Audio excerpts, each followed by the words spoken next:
నమస్కారం, welcome to Suman TV.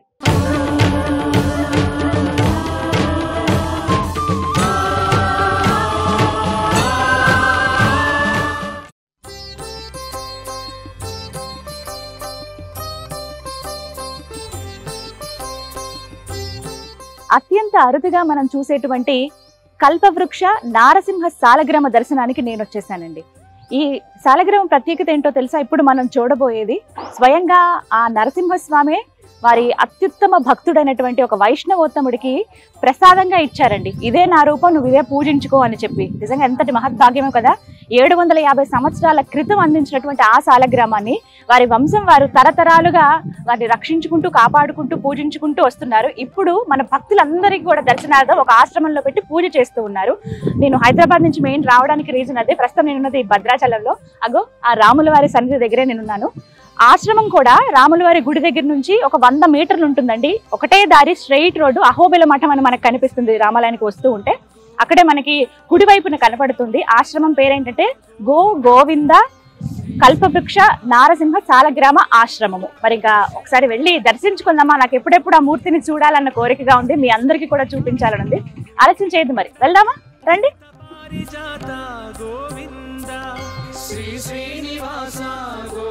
Sitarama లక్ష్మణులు నడయాడిన ప్రాంతం ఇదంతా కూడా. బ్రహ్మాది సేవిత గోవింద బ్రహ్మాండ నాయక గోవింద. ఇలా మనం ఆలయం దగ్గర నుంచి అలా కొంచెం ముందుకు వస్తేనండి, ఇదిగోనండి ఇదే ఆశ్రమం. కోరిన కోరికలు తీర్చే గోవింద కల్పవృక్ష నారసింహ సాలగ్రామ ఆశ్రమం. వెళ్ళిపోదామా మరి? స్వామిని దర్శించుకుందామా? రండి. బ్రహ్మాండ నాయక గోవింద నరసింహ శ్రీనివాస గోవింద. అంత ఎండలోంచి ఒక్కసారి ఆశ్రమంలోకి, స్వామి సన్నిధిలోకి రాగానే హాయిగా అనిపిస్తుంది మనసంతా. ఓ, ఇక్కడ గోవులున్నాయి, గో సంరక్షణ చేస్తున్నారు.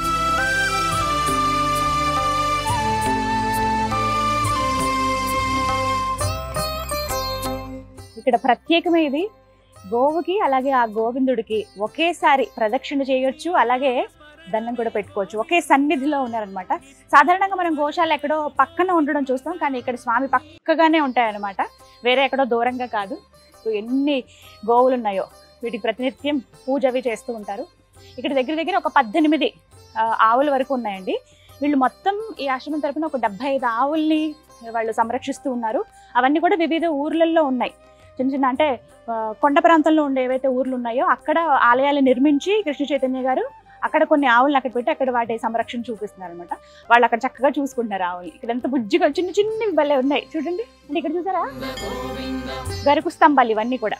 ఎప్పుడైతే ఈ ఆవులు వచ్చి ఆ గంగడోళ్ళు అవన్నీ వాటికి ఇట్లా రుద్దుకుంటాయోనండి, మన ఏవైనా సరే మనం సంతోషంగా మన జీవనం ఉండాలంటే ఒక మాట చెప్తూ ఉంటారు, పితృదోషాలు ఏవి ఎవరి జీవితంలో ఉండకూడదు. అవి ఉంటే అవి అంటే ఎన్నో రకాల బాధలకు మనం లోనవుతూ ఉంటాం, తరతరాలుగా శాపం ఉంటుందని అంటారు. అలా పితృదోషాలు పోవాలి అని అంటే గనక ఇలా గోవులు ఉన్న దగ్గర ఈ గరుకు స్తంభాలని వాళ్ళు ఇస్తూ ఉంటారు అనమాట.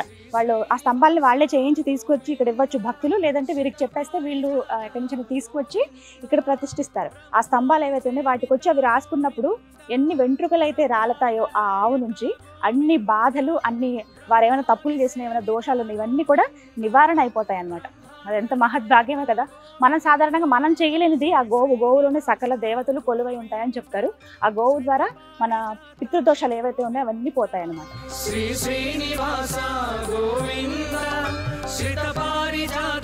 ఈ ఆలయంలో ప్రత్యేకమే స్వామివారండి. సాలగ్రామం మనం సాధారణంగా చూస్తాం, కానీ ఇక్కడ కల్పవృక్ష నారసింహ సాలగ్రామం అనమాట. స్వయంగా ఆ స్వామివారే భక్తులను అనుగ్రహించి ఇచ్చారని చెప్పాను కదా. వాటికి సంబంధించిన చరిత్ర ఇక్కడ మనం ఈ ఫ్లెక్సీ లాగా ఏర్పాటు చేశారు, ఇక్కడ చూడొచ్చు. ప్రస్తుతం ఎవరైతే కృష్ణ చైతన్య గురువు గారు ఉన్నారో వారు 9వ తరం అనమాట. అంటే వీరి వంశానికి సంబంధించిన ఆయనే రంగాచార్య అనేటువంటి ఒక గొప్ప వైష్ణవ భక్తుడు. వారు ఆ నారసింహుడిని ఎప్పుడు కొలుస్తూ ఉండేవారు. వారికి 98 సంవత్సరాలు దాదాపుగా వచ్చేసాయి. ఆయనకు ఒకటే కోరిక, నీ దర్శనం ఎప్పుడయ్యా అని చెప్పి చాలా ఆయన వేచి చూసేవారట. ఎంత భక్తుడినే నీకు, ఎంత నేను నిన్ను పూజిస్తానే, కనీసం నాకు దర్శనం ఇవ్వవా అని చెప్పి ఆయన ఎంతో చింతించేవారు. ఎప్పుడూ స్వామిలోనే ఉండేవాళ్ళు. ఇక ఆ స్వామి అలాంటి భక్తులకు అనుగ్రహిస్తారు కదా. ఆయన ఒక్కటే చేశారు, ఆయన ఉన్నారని నిరూపించుకోవటానికో లేకపోతే ఆయన అనుగ్రహం చూపించడానికి ఒక సాలగ్రామాన్ని స్వయంగా, అంటే కల్పవృక్ష సాలగ్రామాన్ని స్వయంగా స్వామివారే రంగాచార్య అనేటువంటి వైష్ణవ భక్తుడికి అందించారనమాట. వారి వంశానికి చెందిన ఆయనే ఇప్పుడు ఈ ఆశ్రమం ఎవరైతే నడిపిస్తున్నారో కృష్ణ చైతన్య గారు, వారు అంటే 9 తరాలుగా అది అలా పూజలు అందుకుంటూ ఉంది ఆ సాలగ్రామం. అంటే ఎంతటి విశిష్టమో చూడండి. అది సంవత్సరాలు కూడా 750 సంవత్సరాలు అనమాట. వాటికి సంబంధించిన చరిత్ర అంతా కూడా ఇక్కడ ఉంది. నిజంగా విన్నప్పుడే మనకి ఒళ్ళు గగురు పొడుస్తుందండి అలాంటివి. అంటే స్వామివారే స్వయంగా ఇవ్వటము, అంటే ఆ సాలగ్రామం చూసినా కూడా అత్యంత పుణ్యప్రదం అని చెప్తారు. అది తలుచుకున్నా, మాట్లాడిన వాటి గురించి దర్శనం చేసుకున్నా ఎంతో పుణ్యం. అటువంటి సాలగ్రామాన్ని ఇవాళ మనం చూడబోతున్నాం. మరి ఇంకా ఆలస్యం ఎందుకు, వెళ్ళి దర్శనం చేసుకుందామా, రండి. ఆ దివ్యమూర్తిని దర్శించుకునే ముందు నాకు ఇక్కడ ఇంకొక విశేషం కనిపించింది. ఖచ్చితంగా మీతో ఈ విషయం చెప్పాలి. నేను ముందుగా అడిగాను, ఒక శిల కనిపిస్తుంది ఇక్కడ, ఆ శిలకి ఈ విధంగా పూజ చేశారేంటి, పూలమాల వేశారు, ఒక సింహాసనం లాగా, అంటే ఒక మండపంలో కూర్చోబెట్టారని అడిగితే ఇది శిల కాదు, స్వయంగా ఆంజనేయ స్వామి వారే అన్నారండి. ఆశ్చర్యం అనిపించింది. ఏమిటని అడిగితే ఈ ఆశ్రమ నిర్మాణం అప్పుడు ఏవైతే కింద పునాది వేస్తారో అప్పుడు ఈ శిల ఏదైతే ఉందో ఈ రాయి ఉంటే అడ్డంగా ఉందని చెప్పి పక్కన వేసేసారంట. అలా ఒక 10 సార్లు వేసుంటారు. అయినా మళ్ళీ శిల రావటము, మళ్ళీ ఏదో పనికి కనిపించడము, ఇదేంటి ఎన్నిసార్లు మనం పక్కన పడేసినా మళ్ళీ మళ్ళీ కనపడుతుందని ఆశ్చర్యపడితే ఎవరైతే ఒక గురువు గారు ఒకరు ఈ ఆశ్రమాన్ని సందర్శించడానికి వచ్చినప్పుడు అప్పుడు చెప్పారట, ఒకసారి తీక్షణంతో స్వామిని తలుచుకుని చూడండి, స్వయంగా ఆంజనేయ స్వామి వారి ఆ శిల. ఇక్కడ మీరేమో నరసింహ స్వామి వారిని ప్రతిష్ఠించి ఇక్కడ పూజ చేద్దామని అనుకుంటున్నారు, ప్రత్యేకించి సాలగ్రామ రూపంలో ఉన్నటువంటి ఆ నరసింహుని పూజ చేస్తున్నారు. క్షేత్ర పాలకుడిగా హనుమంతుల వారే ముందుగానే వచ్చేసి ఇక్కడ ఉన్నారు, మీరు వెళ్ళమంటే వెళ్ళరు, కావాలంటే చూడండి అని చెప్పి పుణ్య జలాలతో ఆ మొత్తం నీళ్ళని తీసుకొచ్చి ఇక్కడ అభిషేకం చేస్తే స్వామివారి రూపం అలా ప్రస్ఫుటమైందనమాట. మనకు కూడా కనిపిస్తుంది. ఒక్కసారి క్లోజ్ లో మీరు చూడండి. ఇగో స్వామివారి ముఖం ఇదంతా కూడా, ఇగో ఇది మూతి భాగం, ఇగో ఈ పైన ఇదంతా కూడా తల, ఇది కళ్ళు లాగా. నిజంగా మనసు పెట్టి చూస్తే ఖచ్చితంగా అది తెలుస్తుంది. నాకైతే ఈ మూతి, ఈ షేప్ ఇలాగా ఉంటుంది కదా హనుమంతుల వారికి, అది కనపడుతుంది. అంటే స్వామి అక్కడ ఉండే ముందే, ఆయన బంటే కదా, ఆయన ఎప్పుడు ఉంటే ముందుగానే వచ్చి కూర్చుండిపోతారు కదా. క్షేత్రపాలకుడిగా ఈ స్థలంలో ఆయన ఉన్నారు అనడానికి ఇది నిదర్శనం అనమాట. స్వామిని దర్శించుకునే ముందే మనం ఇక్కడ హనుమంతుల వారికి దర్శనం చేసుకోవచ్చు. శ్రీనివాస గోవింద శ్రీత పారిజాత గోవింద. ఇక ఎప్పుడెప్పుడా చూద్దామని ఉంది కదా. నాకు కూడా మీలాగే మీ అందరికి కూడా దర్శన భాగ్యం కలగాలి. చాలా చాలా శక్తివంతమైనటువంటి సాలగ్రామం అండి. వెళ్ళి చూద్దాం రండి. నమో నారసింహ ఉగ్రం వీరం మహావిష్ణు జ్వలంతం సర్వతోముఖం నృసింహం భీషణం భద్రం మృత్యుం శ్రీ శ్రీనివాస గోవింద శ్రీత పారిజాత గోవింద. ఎంత చక్కగా ఉన్నారో తెలుసా స్వామి. అలా ఆయన వచ్చి అలా కూర్చున్నారేమో ఆ లక్ష్మీదేవి సమేతంగా అనిపిస్తుంది. నిత్య కళ్యాణం పచ్చతోరణం కదా ఎప్పుడు ఆ స్వామివారికి. తెల్ల వస్త్రాల్లో పెళ్లికొడుకు పెళ్లికూతురులా కనిపిస్తున్నారు. ఎంత బాగుందో. ఒక సింహాసనంలో వారిద్దరు అలా కూర్చున్నారు. విగ్రహాలు కూడా ఎంత కళతో ఉట్టిపడుతున్నాయో చూడండి అమ్మవారికి అని. మీకు క్లోజ్లో నేను చూపిస్తాను. నిజంగా ఎంతటి అదృష్టమో ఇలాంటి ప్రాంతాలకు రావటం. పూలమాలలతో అందంగా అలంకరించారు. సింపుల్గా కనబడుతున్నారు కానీ చాలా దివ్యంగా ఉన్నాయి విగ్రహాలు అన్నీ కూడాను. అసలు ప్రత్యేకమే స్వామివారు అందించినటువంటి ఆ సాలగ్రామం కదా. కొంచెం ముందుకు వెళ్ళి చూద్దాం రండి. స్వామివారి పాదాలు. గురువు గారు కృష్ణ చైతన్య గారు ఇక్కడే ఉన్నారు. ఈ ఆశ్రమాన్ని అంతా నడిపిస్తున్నది వీరేనండి. ఎంతో కష్టంతో కూడుకున్నా కూడా వారు ఒక బాధ్యతగా స్వీకరించారు. ఇది ఎంతటి చక్కటి కార్యం అంటే ఇది. ఓవైపు గోవుల్ని సంరక్షిస్తున్నారు, మరోవైపు వారి వంశానికి సంబంధించింది ఇది. ఎందుకంటే రంగాచార్యులు గారు ఎవరైతే ఉన్నారో వారు వీరి వంశం వారంటే వారి 9వ తరం అనమాట. ప్రస్తుతం మనం కృష్ణ చైతన్య గారిని చూడటం 750 సంవత్సరాల క్రితం స్వామివారు స్వయంగా అందించినటువంటి సాలగ్రామాన్ని కేవలం వారి ఇంట్లో ఉంచుకుని వారే పూజించుకుని ఆ ఫలితాలు వారు తీసుకోకుండా ప్రపంచం అంతా కూడా తెలియాలి, స్వామివారి అనుగ్రహం అందరిపైన ఉండాలనే ఉద్దేశంతో ఇలా ఒక ఆశ్రమాన్ని ఏర్పాటు చేసి స్వామివారిని స్వయంగా తీసుకొచ్చి ఇక్కడ పెట్టి పూజ చేస్తున్నారు ప్రతి నిత్యం కూడా. ఇదే ఇక్కడ ప్రత్యేకం. కల్పవృక్షం అంటే ఏది అడిగినా అది ఇస్తుంది, ఏదంటే అది కావాల్సి మనకి చేతిలోకి వచ్చేస్తుంది అని అంటారు కదా, అనుగ్రహిస్తుంది అంటారు కదా. ఆ విధంగానే ఇక్కడికి వచ్చిన భక్తులు కూడా అనుగ్రహిస్తారు. స్వామి ఇక్కడ ముడుపులు చాలా ప్రత్యేకం అని చెప్తారు కదా. అవునండి. మరి వాటి విశిష్టత అంటే చాలా ముడుపులు నేను చూస్తాను. అక్కడ స్తంభానికి కట్టారు కొన్ని ఇక్కడ స్వామివారి పక్కగా ముడుపులు చూస్తున్నాను. ఏమిటండి ఇవి? అంటే ఇక్కడ ముడుపు చాలా ప్రత్యేకమైనటువంటిదమ్మా. కోరి కొలిస్తే మనం ముడుపు కట్టి స్వామివారికి గోమాతకి కలిపి ప్రదక్షిణ చేస్తే తప్పనిసరిగా ధర్మబద్ధమైనటువంటి సంకల్పం అతి తొందరలోనే నెరవేరుతుంది అని చెప్పి ఇక్కడ నమ్మకం అమ్మ. కొన్ని వందల వేల మంది ప్రతినిత్యం కూడా స్వామివారిని దర్శించి ముడుపులు కడుతుంటారు. మరి నేను కూడా సంకల్పం చేసుకుని కట్టచ్చా? ఖచ్చితంగా తప్పకుండా కట్టండి. అనతి కాలంలోనే ఆ సంకల్పం నెరవేరుతుంది.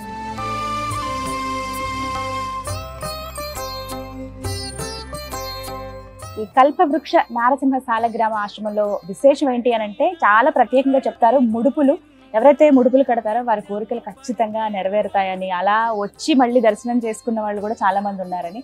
ఇందాక నేను అనుకున్నాను ముడుపు కడదామని చెప్పి, ఎలా కట్టాలి ఏంటనేది గురుగారు మాటలో విన్నాం. గురుగారు తప్పకుండా అంటే ఒక పసుపు వస్త్రం, ఎర్రటి వస్త్రంలో కొబ్బరికాయ పూర్ణ ఫలాన్ని మనం అందులో ఉంచి ఒక 108 రూపాయల డబ్బుని అందులో చేర్చి, మనం ఏదైతే మన సంకల్పం ఉంటుందో మన గోత్రనామాలన్నీ కూడా ఒకసారి చెప్పుకొని సంకల్పం చేసుకొని గోమాతకు స్వామివారికి ఈ రెండింటికి కూడా కలిపి 9 ప్రదక్షిణ చేసిన తర్వాత ఆ ముడుపుని భగవంతుడికి సమర్పించడం అనేటువంటిది ఒకటి.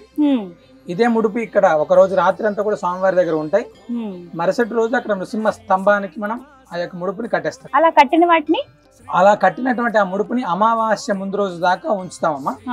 అమావాస్య రోజు ఆ ముడుపులన్నీ కూడా మొత్తం విప్పేసి అందులో ఉండేటువంటి పూర్ణ ఫలం ఏదైతే కొబ్బరికాయ ఉంటుందో ఆ కొబ్బరికాయని మనం మహాలక్ష్మి హోమం చేస్తాం. ప్రతి అమావాస్య రోజు ఆయుష్య హోమం, సుదర్శన హోమం చేస్తారు.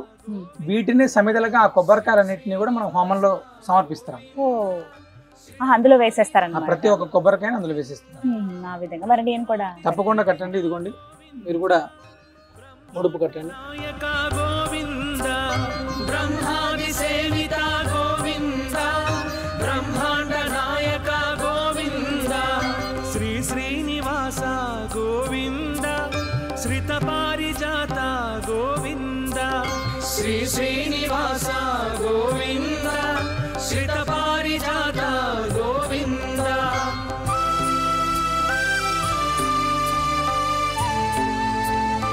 మా ముడుపు కట్టిన తర్వాత అసలు మీ సంకల్పం ఏదైతే ఉందో ఒకసారి అదంతా కూడా ప్రశాంతంగా ఒకసారి స్వామివారికి అంటే భగవంతుణ్ణి మీ హృదయంలో నింపుకొని ఆ సంకల్పం చేసుకోండి.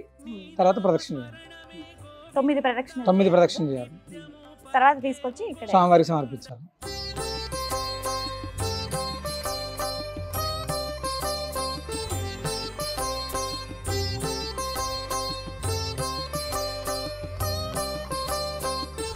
ముడుపైతే కట్టేశాను. మనం 9 ప్రదక్షిణలు చేయాలి.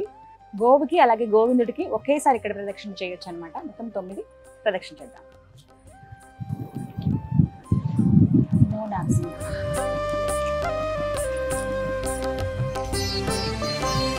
గోవింద గోవింద గోవింద గోవింద, శ్రీ శ్రీనివాస గోవింద, శ్రిత పారిజాత గోవింద, శ్రీ శ్రీనివాస గోవింద, శ్రిత పారిజాత శ్రీ శ్రీనివాస గోవింద, శ్రిత పారిజాత గోవింద. స్వామి పూర్తయింది ప్రదక్షిణ. గోవింద, శ్రిత పారిజాత గోవింద, బ్రహ్మాది సేవిత గోవింద, బ్రహ్మాండ నాయక గోవింద, బ్రహ్మాది సేవిత గోవింద, బ్రహ్మాండ నాయక గోవింద, శ్రీ శ్రీనివాస గోవింద, శ్రిత పారిజాత గోవింద, శ్రీ శ్రీనివాస. ఇలా నేను ఇచ్చినటువంటి ముడుపు ఏదైతే ఉందో సంకల్పం చెప్పుకొని ఆ ముడుపుని ఇక్కడే రాత్రంతా స్వామివారి దగ్గరే ఉంచుతారు. ఆ తర్వాత తీసుకువెళ్ళి నృసింహ స్తంభానికి దాన్ని ఇలా కట్టేస్తారన్నమాట. ఆ స్తంభం కూడా చూపిస్తాను కదండి.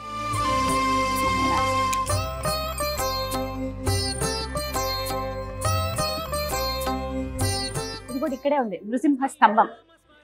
ఏదైతే సంకల్పం చెప్పుకుని స్వామివారికి మనం ముడుపు సమర్పించాం కదా, ఆ ముడుపు ఒక రోజు రాత్రంతా అక్కడ స్వామివారి దగ్గరే ఉంచుతారు. ఆ తర్వాత తీసుకొచ్చి గురువు గారులే ఇక్కడ ఇలా కట్టేస్తారనమాట. మొత్తం ఇక్కడ తాళ్ళలా ఉన్నాయి కదా, వాటికి మన ముడుపుల్ని ఇక్కడ కడతారనమాట. ఇలా వీటిని అమావాస్య ముందు రోజు వరకు ఇక్కడే ఉంచుతారు. ఇలా ఉంచిన వీటిని అమావాస్య రోజున మహాలక్ష్మి హోమం నిర్వహిస్తారండి. అంటే ఆ హోమం ప్రత్యేకత ఏమిటంటే, ఎవరైతే కొన్ని బాధలతో ఉంటారో, ఎవరికైతే కష్టాలతో బాధపడుతూ ఉంటారో వాళ్ళకి నివారణార్థం ఆ హోమాలు చేస్తూ ఉంటారనమాట. ప్రత్యేకంగా ఈ ఆశ్రమంలో ఆ హోమాలు చేస్తారు. ఇదిగో హోమగుండం. ఇక్కడ ఉన్నటువంటి ఆ కొబ్బరికాయలు, ఆ ముడుపులు ఏవైతే ఉన్నాయో అవన్నీ తీసేస్తారు. తీసి ఆ కొబ్బరికాయ ఏదైతే ద్రవ్యం ఉంటుందో, ఆవు నెయ్యి, అదంతా తీసుకొచ్చి ఇక్కడ వేసేస్తారనమాట. అందులో మనం డబ్బులు కూడా పెట్టాం కదా, ఆ డబ్బులు మాత్రం గో సంరక్షణలో గోవుకు ఆహారంగా అవి అక్కడ వినియోగిస్తారనమాట. మనం పెట్టినటువంటి ఆ 108 రూపాయలు అంతే పెట్టాలి. మామూలుగా అయితే 108 రూపాయలు పెట్టవచ్చు. ఇక మన స్తోమత, మన శక్తి బట్టి పెట్టవచ్చు. మామూలుగా అయితే 108 రూపాయలు పెట్టి ఒక కొబ్బరికాయ పెట్టి పసుపు లేదా ఎరుపు రంగు క్లాత్లో మనం అలా చుట్టి కట్టాం కదా ముడుపు, అది ఇలాగా అమావాస్య రోజు హోమంలో వేసేస్తారనమాట. అంటే మనమే సమర్పించినట్టుగా స్వామివారికి ఆ రోజు మనం ఉన్నా లేకపోయినా మన కట్టిన ముడుపు మాత్రం హోమంలోకి వెళ్ళిపోతుంది అనమాట. ఇక్కడే హోమాన్ని నిర్వహించేది. నమో నారసింహ. చూసారా ఎంతమంది భక్తులు వస్తున్నారో, ఇలా ఎక్కడెక్కడి నుంచోనండి, దేశ విదేశాల నుంచి వస్తారు. అంటే వాళ్ళ చుట్టాలు ఎవరైనా, ఇప్పుడు వాళ్ళ రిలేటివ్స్ లేకపోతే వాళ్ళ ఇంట్లో వాళ్ళు ఇక్కడ ఉన్నారనుకోండి, చుట్టుపక్కల ఎక్కడైనా, లేకపోతే మన తెలుగు రాష్ట్రాల్లోనూ ఇండియాలో ఉన్నారనుకోండి, అమెరికాలో లేకపోతే సింగపూర్లోనో లేకపోతే యూరోప్లోనో ఉన్న వాళ్ళ పేరు మీద ఇక్కడ వాళ్ళు సంకల్పం చెప్పుకుని ముడుపు కడతారు. వాళ్ళు ఆన్లైన్లో కూడా రావచ్చు, చూపిస్తారు, వాళ్ళ సంకల్పం చెప్పొచ్చు, వాళ్ళ పేరు నామగోత్రం ఇవన్నీ అర్చన చేస్తారు. చేసిన తర్వాత ఆ ముడుపుని వీళ్ళ పేరు మీదుగా అయ్యగారులే కడతారన్నమాట. అలాగా కట్టి వాళ్ళ కోరికలు నెరవేరి అమెరికా లాంటి దూరదేశాల నుంచి కూడా వచ్చి ఇక్కడ మళ్ళీ స్వామివారి దర్శనం చేసుకునే సందర్భాలు కూడా ఉన్నాయి. అంత శక్తివంతమైన దివ్యమైనటువంటి సాలగ్రామ మూర్తి అనమాట స్వామివారు. ఏ కోరికైనా సరే ఖచ్చితంగా నెరవేరుతుంది, అది 40 రోజుల్లోనే ఆ ఫలితం చూస్తాము అని చెప్తున్నారండి ఇక్కడ. నేనైతే ముడుపు కట్టాను, అది నా సంకల్పం, స్వామి పైన నా భక్తి అది.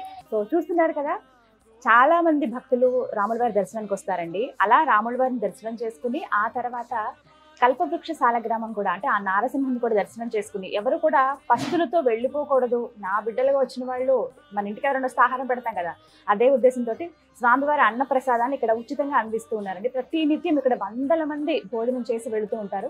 అక్కడే ప్రస్తుతం మనం ఉన్నాము. కొంతమంది ఇక్కడ, అలాగే ఇంకొక హాల్, పెద్ద హాల్ మనం చూస్తాము, అక్కడ కూడా భోజనం చేసి వెళ్తారు. ఎవరికి లేదు అనకుండా ఇక్కడ ఆహారం ఉంటుందన్నమాట. ఎప్పుడు వస్తూనే ఉంటారు భక్తులు, పెడుతూనే ఉంటారు. అంటే కల్పవృక్షం ఆ పేరులోనే ఉంది కదా, ఎవరికి లేదు అని చెప్పకుండా అందరికీ ఆహారం పెడుతూ ఉంటారనమాట. అయితే కృష్ణ చైతన్య గారి ఆలోచన ఏంటంటే, వచ్చిన వాళ్ళ ఆహారం అంటే ఆ ప్రసాదంగా స్వీకరించాలి స్వామిని, మళ్ళీ మళ్ళీ ఆ స్వామిని తలుచుకుని రావాలి, వారి దర్శనం చేసుకోవాలనే ఉద్దేశం అనమాట. అందరూ సుభిక్షంగా ఉండాలనే ఉద్దేశంతో వీళ్ళందరూ కూడా ఎక్కడెక్కడి నుంచో వచ్చిన వాళ్ళు. సో నేను కూడా కాసేపు అంటే అందులో ఆ కార్యక్రమంలో భాగం అవుతాను, నేను కూడా కొంచెం వడ్డిద్దామనే ఆలోచన ఉంది నాకు. ఇక్కడ లోపల మనం తింటున్నారు కదా, వాళ్ళని ఇబ్బంది పెట్టద్దు, కొంచెం వడ్డించేసి మిగతా విషయాలు మనం బయటకు వచ్చి మాట్లాడుకుందాం.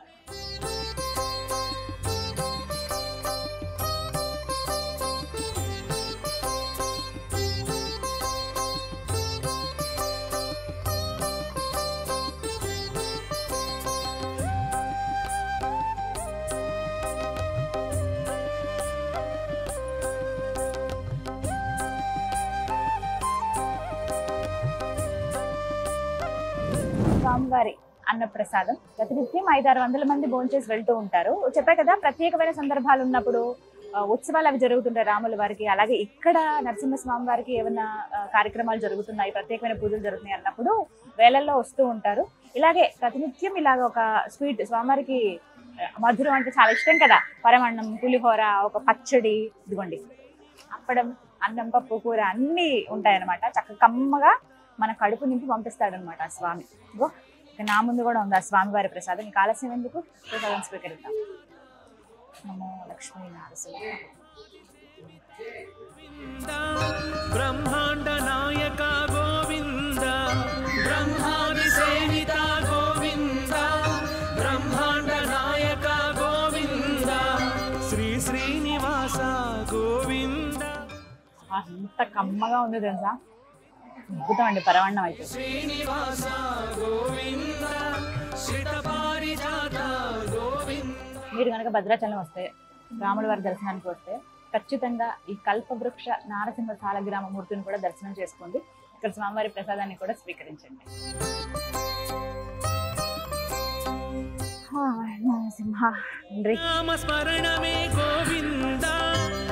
తనకి మన దర్శనం అయితే అయిపోయింది. నిజంగా ఎంత సంతోషంగా ఉందంటే, స్వామివారిని చూసినందుకు మనసంతా నిండిపోయింది. అలాగే నా ఆకలి కూడా తీరిపోయింది. ఎందుకంటే స్వామివారికి కమ్మటి భోజనం పెట్టారు. ఎంత రుచిగా ఉండారో తెలుసా, చాలా శుభ్రత ఇక్కడ పాటిస్తూ ఉన్నారండి.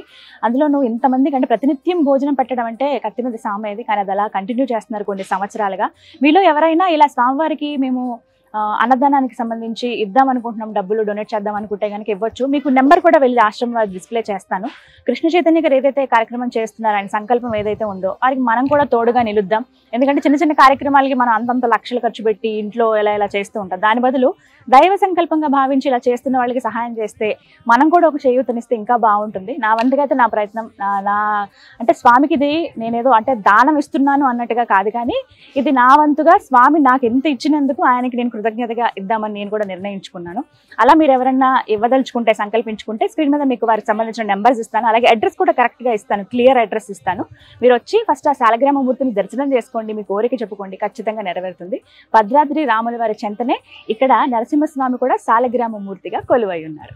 మీ అందరికీ కూడా ఆ స్వామి కృప ఉండాలని కోరుకుంటూ ఇది వాళ్ళ వీడియో. నమస్కారం. బ్రహ్మాండ